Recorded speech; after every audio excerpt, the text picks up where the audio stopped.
E aí, Oli? E aí, cara, quanto tempo? Desde a escola que eu não te vejo, né? É verdade, desde a escola. Tempo bom, né? Nossa, tu era o mais burro da sala, não copiava nada, não prestava atenção em nada. Era mesmo, né? Tá fazendo o que aqui no hospital? Tô com uma dor nas costas, cara. Ah, normal?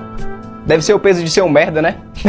Não, mas é sério, eu vou fazer uma cirurgia hoje. Ah, é você? Pois é. Então vamos começar. Como assim? Eu sou o médico responsável pela sua cirurgia? Não. Quero outro médico. Que isso, Ali? Mano, tu pegava cola de mim e eu sou burro. Tu acha que eu vou deixar tu fazer a cirurgia em mim? Tá bom, eu vou chamar outro médico. Lúcia, cadê o Dr. Felipe? Tá doida? Me chamou, doutor. Chamei, Dr. Felipe. É que temos uma cirurgia pra você. Filipinho do Grau? Cookie.